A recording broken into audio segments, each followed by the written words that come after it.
Hello મિત્રો, કેમ છો તમે બધા? આઈ હોપ તમે બધા મજામાં હશો. તો આજની આપણી રેસીપી છે પાલકનું શાક બનાવીશું. તેના માટેના ઇન્ગ્રીડિયન્ટ્સ જોઈ લઈએ. તો આપણે એક પૂર્યું પાલકનું લીધેલું છે. આ રીતે મેં એને કટિંગ કરી લીધું છે. રૂટીન મસાલા: આદુ, મરચાં અને લસણને મેં વાટી લીધેલા છે. સ્વાદ અનુસાર મીઠું. વઘાર માટે 2 ચમચા જેટલું તેલ ગરમ મૂકી દીધું છે. તો ચાલો રેસીપી સ્ટાર્ટ કરીએ. તેલ ગરમ થાય છે ત્યાં સુધી આપણે પાલકને ધોઈ લઈશું 2 થી 3 વખત. તો આપણું તેલ ગરમ થઈ ગયું છે. સૌપ્રથમ આદુ, મરચાં અને લસણ વાટેલા છે તે એડ કરીશું.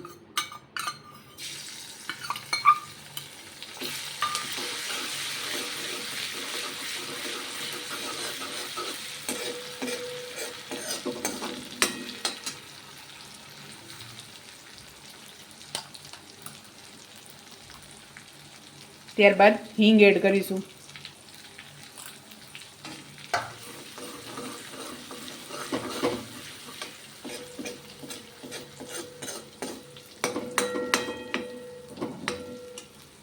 બે મિનિટ પાકવા દેશું.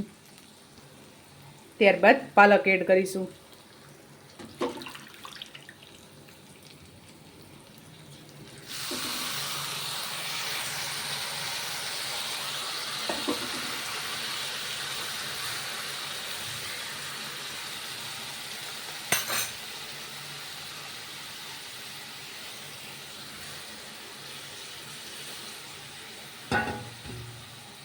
તો 2 મિનિટ ઢાંકણ ઢાંકી અને પાકવા દેશું.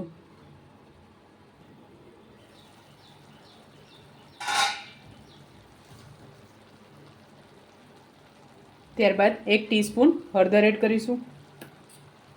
1 ચમચી ધાણા જીરું,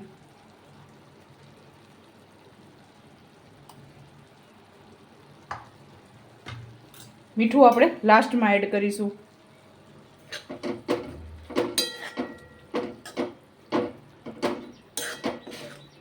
આ શાક ભાખરી સાથે, રોટલી સાથે ખાવાની ખૂબ જ મજા આવે છે.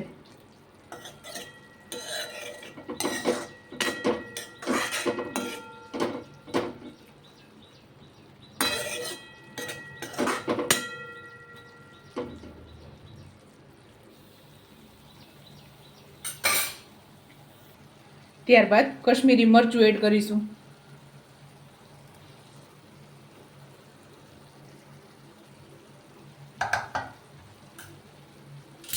અને સ્વાદ અનુસાર મીઠું એડ કરીશું.